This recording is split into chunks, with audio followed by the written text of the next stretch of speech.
To politics here at home now, and word that the GOP could make gains in the midterms, especially in the Senate, where Republicans need a net gain of just 6 seats to retake control there.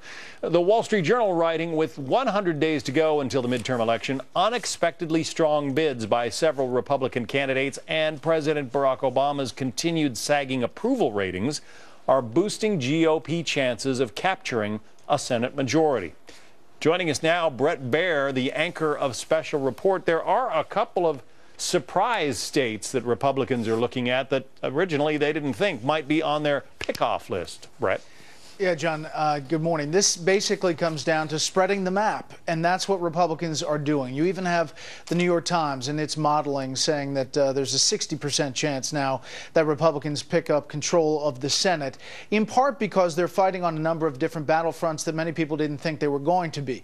In Michigan, for example, they're doing well there with the Republican candidate. Iowa, other states that it wasn't seen that they were going to be competing, they are. Now, take a look at 3 really quickly specifics where it looks very good for Republicans. First of all, Montana. You have in Montana Steve Daines, the congressman, with a 12.5-point lead over John Walsh, the incumbent Democrat, and this is the Real Clear Politics average of polls. Then you had the allegations of plagiarism against John Walsh. That's only adding to his troubles there. Montana, it seems most political pundits agree, is going to go Republican if you looked at it right now. Then you have West Virginia.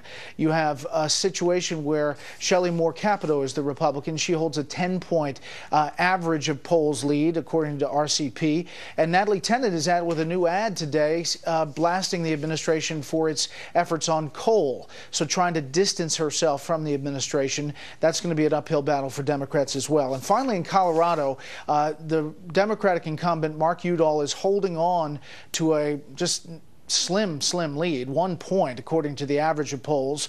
He is holding on, but the challenge, Republicans believe that they can, because of the president's slipping numbers, pick up with Representative Gardner, a seat that many people didn't think was possible at the beginning. So you have a changing map, and that's why you're seeing these changing models. But the Democrats seem to have more money in most of these states. The Democratic Senatorial Campaign Committee has more money to spend right now on advertising, and money does a lot in elections. It does. And, for example, in North Carolina, Senator Kay Hagan has a money advantage right now. She, in North Carolina, also has the benefit of an independent running in that race that may split those numbers down. But you're right. The fundraising has been key for Democrats, and that's one of the reasons the president has been out and about for all these DNC and DSCC fundraisers. Yeah. Interesting too, though. Democrats are hopeful that they might actually be able to pick up Mitch McConnell's seat in Kentucky, or possibly the Senate seat in Georgia. It's not at all a lost cause for Democrats this time around. No, and listen, we know, and we caveat everything with all of these models and projections, that there's a long time between here and early November, and a lot can happen in each individual race. You're right, Democrats are licking their chops over that Kentucky seat with Lundergan Grimes, and she's well positioned, but Mitch McConnell, as we know, is a very formidable campaigner and has a campaign staff that is up and running and across the state. And in Georgia now, with Republicans unified around David Perdue, now the nominee in Georgia, up against Michelle Nunn, who is someone that Democrats really have high hopes for, the daughter of famous former senator of Georgia, Sam Nunn.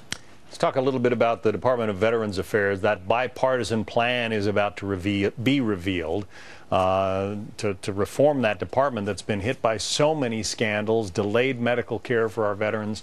Apparently, the agreement includes billions of dollars in spending for new clinics, hiring of more doctors and nurses. It would allow veterans to get treatment at non-VA hospitals. Is there the appetite in Congress to spend that kind of money right now on the VA? On this issue, there is. It seems that before the end of the week, we could have this getting through.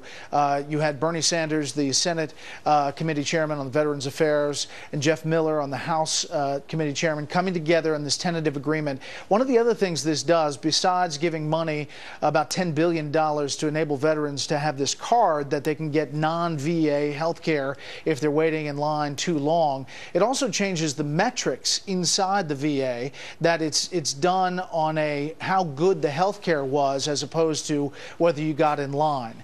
And it enables the Secretary of Veterans Affairs to fire people in senior positions if they're not getting the job done. So all of those things together, it seems likely that this bipartisan deal is going to get through.